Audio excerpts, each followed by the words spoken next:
इनका दिखाई देते हुए दिया है और प्रश्न करे कि दिए गए विकल्पों में से असंगत शब्द का चयन करें। अब ये हमारा शब्द वाला है, ठीक है। तो यहाँ पर देखिए हमें यहाँ पर 4 विकल्प दिए, आपको पता है इनमें से 3 किसी न किसी तरह से समान एक अलग है, उसी का चयन करना है, ठीक है। तो आपको पता है जापान एक देश है, बांग्लादेश भी एक देश है और भूटान भी एक देश है, यानी ये क्या है, सबकी सब देश है, ठीक है। ये सबकी सब देश है, लेकिन ये ढाका है, ये क्या है, राजधानी है, क्या है। तो आप कहोगे ये हमारी राजधानी है। अब किसकी राजधानी है, तो ये आप मुझे कमेंट करके बताओ कि ढाका किसकी राजधानी है। तो ये 3 हमारे देश है, लेकिन एक हमारी राजधानी है, तो ये इनसे अलग है। तो यही वाला असंगत है और ऑप्शन नंबर डी हमारा इस प्रश्न का सही जवाब होगा, ठीक है। तो ये किसकी राजधानी है आप मुझे कमेंट करके बताइए। अगर मैं कमेंट करने के लिए कहूँ तो आप तुरंत कमेंट कर दीजिए, ठीक है। उससे मुझे ये दिखता है कि हाँ आप एक्टिव हो। अब चलिए हम बढ़ते प्रश्न 10 पे और 10 नंबर का प्रश्न दिया है। अब ये हमारा कोडिंग डिकोडिंग का प्रश्न है। प्रश्न करें कि यदि ट्रेन को GIZRM कोडित किया है तो उसी प्रकार स्टेशन को कोडित कीजिए। ये हमारा कोडिंग डिकोडिंग का प्रश्न है। और कोडिंग डिकोडिंग के प्रश्न 100% हर परीक्षाओं में पूछ ही जाते हैं, 100% पूछे जाते हैं। और कितने प्रश्न है, तो 2 से 3 प्रश्न पूछते हैं, एक नहीं 2 से 3 प्रश्न हर एग्जाम में पूछे जाते हैं। तो कोडिंग डिकोडिंग के भी 2 प्रश्न आपको मैं टाइप वाइज करवा रहा हूँ, ठीक है। तो हमें यहाँ पर सबसे पहले पता करना कि जैसे ट्रेन को यहाँ पर क्या कोडित करा है, तो यहाँ पर GIZRM किया है, ठीक है। तो उसी तरीके से हमें यहाँ पर स्टेशन का बताना है। तो यहाँ पर लेटर का कोड लेटर ही, तो इस कंडीशन में हम क्या करेंगे, या तो माइनस प्लस होगा या विपरीत होगा या क्रॉस मेथड होगी, ये चीजें होती है, ठीक है। तो यहाँ पर हम एक एक को देखेंगे। तो जिससे यहाँ पर देखेंगे T से G को देखेंगे, तो आपको पता है T से G माइनस प्लस करेंगे तो बहुत लंबा होगा, लेकिन आपको याद होगा अगर इसका विपरीत, तो T का विपरीत G है तो यहाँ पर G दिया है। उसके बाद R का विपरीत I है और यहाँ पर I दिया है। उसके बाद A का विपरीत Z है तो यहाँ पर Z दिया है। I का विपरीत R है तो यहाँ पर I दिया R दिया है। N का विपरीत M है तो यहाँ पर M दिया है। विपरीत याद होगा आपको। तो इनका जो कोड क्या कर रहा है, जो ट्रेन है इनमें लेटर का यहाँ पर क्या कर दिया, विपरीत लेटर दे दिया और कोड बना दिया। तो उसी तरीके से हम क्या करेंगे, स्टेशन का भी क्या करेंगे, विपरीत लेटर बता देंगे, ठीक है। तो एस का विपरीत क्या होता है, तो आप कहोगे एच होता है। टी का विपरीत क्या है, तो टी का विपरीत जी है। ए का विपरीत क्या है, तो जेड है। उसके बाद टी का विपरीत क्या है, तो जी है। आई का विपरीत क्या है, तो आई का विपरीत आर है। ओ का विपरीत क्या है, तो ओ का विपरीत एल है। उसके बाद एन का विपरीत क्या है, तो एन का विपरीत एम है, ठीक है। तो ये ऑप्शन में देखिए कहां पर है, तो आप कहोगे ऑप्शन नंबर हमें यहाँ पर बी में दिखाई दे रहा है, तो ऑप्शन नंबर बी हमारे इस प्रश्न का सही जवाब हो जाएगा, ठीक है। आप वीडियो को पॉज करिए, अपने ओर से भी सोल्व करने की कोशिश करें ताकि आपकी आदत बने, ठीक है। अब चलिए हम बढ़ते हैं प्रश्न 11 पे। अब 11 नंबर का प्रश्न दिया है और प्रश्न करें कि यदि इंडिया को 18 13 23 92 6 कोडित किया है तो उसी प्रकार जापान को कोडित कीजिए। यह हमें प्रश्न पूछ रहा है। अब हमारे पास यहाँ पर लेटर से संख्या दी है। जब आपको लेटर से संख्या दी है तो क्या करना है, उन लेटर को संख्याओं में बदलना है, ठीक है। लेकिन यहाँ पर एक कंडीशन है, अगर संख्या आपको छोटी संख्या यानी संख्या आपको मान लो 920 संख्या मिले, ऐसी संख्या मिले तो फिर आपको इनको प्लस कर लेना है। लेकिन यहाँ पर हमें क्या करना, बड़ी संख्या मिल रही तो हमें क्या करना है, इनको संख्याओं में बदलते हैं। जिससे सबसे पहले देखिए इनको संख्याओं में बदलेंगे तो आई, और आई आपको पता है एबीसीडी में 9 नंबर पे आता है। उसके बाद अब यहाँ पर एन, एन कितने नंबर पे आता है, 14 नंबर पे आता है। उसके बाद डी कितने नंबर पे, 4 नंबर पे आता है। आई कितने नंबर पे, 9 नंबर पे आता है। ए कितने नंबर पे, तो ये 26 नंबर पे आता है, ठीक है। सॉरी 1 नंबर पे। ए कितने नंबर पे, तो आप कहोगे 1 नंबर पे आता है। अब यहाँ पर 9 14 4 9 1, यहाँ पर तो हमें ऐसी संख्या कोई दिखाई नहीं दे रही है, तो फिर हम यहाँ पर क्या कर सकते हैं, हमने अब इनका विपरीत करके देखते हैं। जैसे आई का विपरीत आपको पता है क्या है, आर है। उसके बाद एन का विपरीत क्या है, तो आपको एन का विपरीत एम है। उसके बाद डी का विपरीत क्या है, तो डी का विपरीत हमारा डब्ल्यू है। उसके बाद आई का विपरीत क्या है, तो आई का विपरीत आर है। ए का विपरीत क्या है, तो ए का विपरीत जेड है, ठीक है। अब हम इनको संख्याओं में बदलते हैं, तो इनको संख्याओं में बदलिए। जैसे आर, आर कितने नंबर पे, 18 नंबर पे आता है। एम कितने नंबर पे, 13 नंबर पे आता है। डब्ल्यू कितने नंबर पे, तो 23 नंबर पे आता है। आर कितने नंबर पे, तो ये हमारा 18 नंबर पे। यहाँ पर जेड कितने नंबर पे, तो ये हमारा 26 नंबर पे। अब आपको पता है 18 13 23 18 26 क्या यहाँ पर लिखा है क्या, तो आप कहोगे हाँ हमारे पास यहाँ पर लिखा है। यहाँ पर देखिए जैसे 18 13, उसके बाद यहाँ पर क्या है 23, यहाँ पर क्या है 18 13 23, उसके बाद यहाँ पर क्या लिखना था, तो यहाँ पर 18 लिखना था, ठीक है। ये 9 ही लिख दे, यहाँ पर 18 कर लीजिए, करेक्शन कर लीजिए। 18 26 लिखा है, मतलब हमने यहाँ पर क्या करा, इसको विपरीत करके उनकी संख्या बताया, ठीक है। तो सेम तरीके से जापान का भी बताएंगे। अब जापान में इसका विपरीत क्या है, तो आप कहोगे जेड, जे का विपरीत क्या है, तो जे का विपरीत क्यू है, क्या है क्यू है, ठीक है। उसके बाद ए का विपरीत क्या है, तो ए का विपरीत जेड है। उसके बाद पी का विपरीत क्या है, तो पी का विपरीत आपको पता है के है, क्या है के है।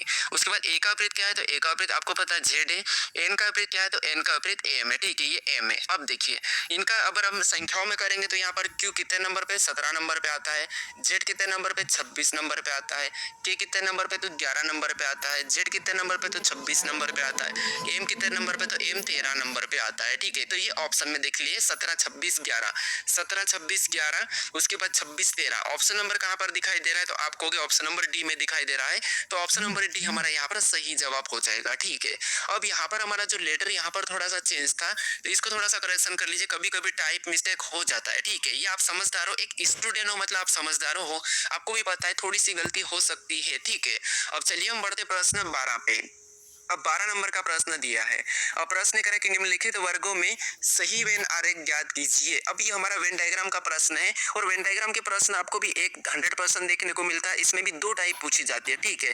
अगर आपको इसका सोल्यूशन वाला पीडीएफ चाहिए तो पीडीएफ अगर लेना हो तो आप टेलीग्राम चैनल को ज्वाइन कर लीजिए, वहां पर आपको इसका पीडीएफ मिल जाएगा। प्रैक्टिस सेट 1 का मैं डाल दिया हूँ, या आप में डाल दूंगा, ठीक है। शायद से नहीं डाला होगा, मैं बता दूंगा और डाल दूंगा वहां पर, इसका भी आपको शाम तक मिल जाएगा, ठीक है। तो देखिए यहाँ पर हमें क्या करना है, वेन आरेख बताना है किन के बीच में, तो ये जो हमें यहाँ पर दिया है, जानवर दिया है, कुत्ते दिया और शेर दिया है, इनके बीच वेन डायग्राम कैसा बनेगा ये हमें प्रश्न पूछ रहा है, ठीक है। तो आपको पता है जब भी हम वेन डायग्राम के प्रश्न को सोल्व करते हैं तो आपको मैं ये बताया था कि एक एक शब्द का डायग्राम बनाइए, ऑटोमेटिक आपका डायग्राम सही बनेगा, ठीक है। कैसे आपको इनको जानते हो, वैसे तो ये सरल शब्द है कोई बात नहीं, लेकिन ये भी तो है कि हम कैसे किसी चीज को बनाते हैं या किसी चीज को कैसे सोल्व करते हैं, इनका बेस तो पता ही होना चाहिए, इसलिए मैं भी सरल दे रहा हूँ, ठीक है।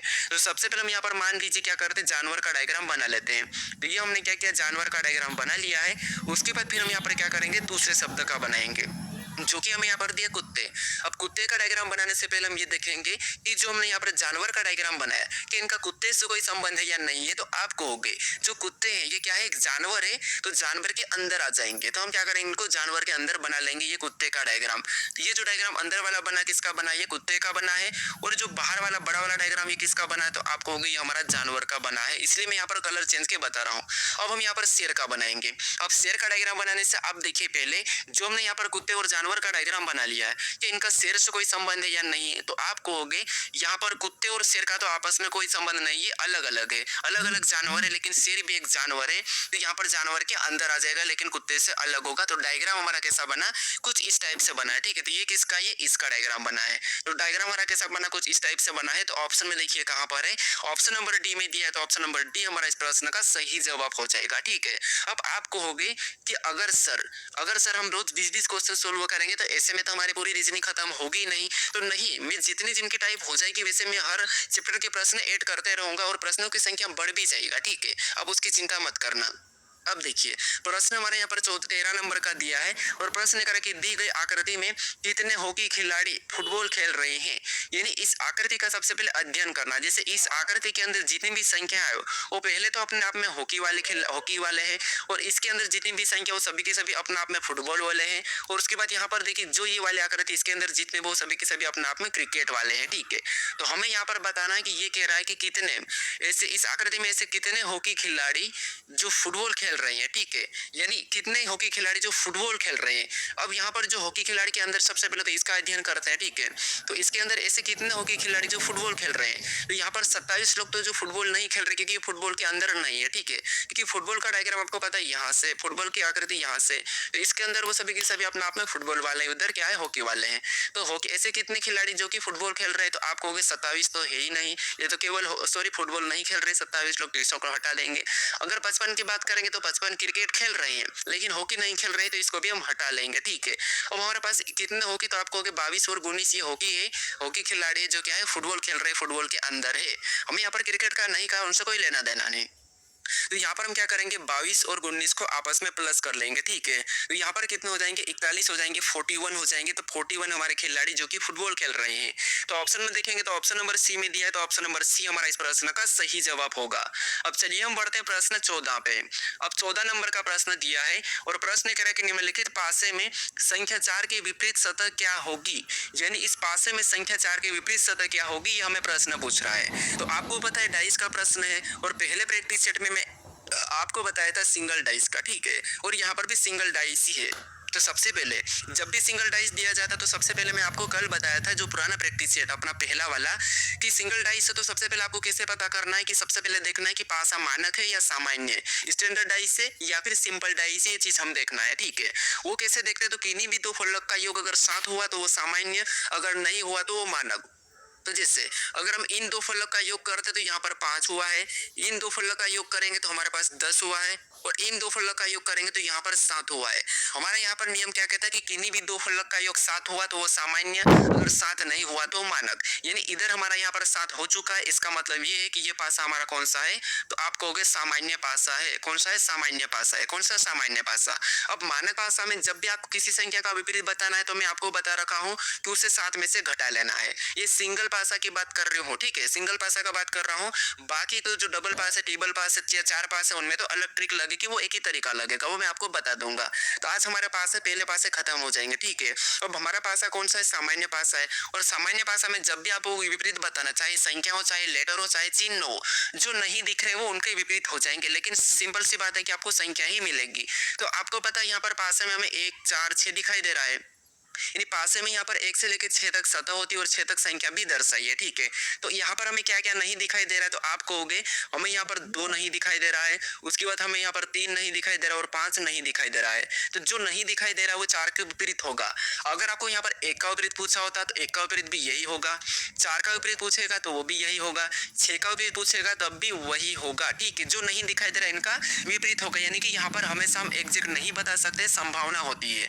सामान्य पासा में विपरीत हम एग्जैक्ट नहीं बता सकते हैं, वहां पर हमारी संभावना होती है। तो या तो 2, या तो 3, या तो 5। ऑप्शन में देखिए कहां पर है, तो ऑप्शन नंबर सी में दिया है, तो ऑप्शन नंबर सी हमारा इस प्रश्न का सही जवाब होगा। क्या होगा? या तो 2, या तो 3, या तो 5। तो ऑप्शन नंबर सी हमारा यहाँ पर सही जवाब होगा। तो जब भी आपको सामान्य पासा सिंगल मिले तो जो नहीं दिख रहा उनको ऑप्शन में लगा दो, ठीक है। अब आपको समझ में आ चुका होगा। अब चलिए हम बढ़ते प्रश्न 15 पे।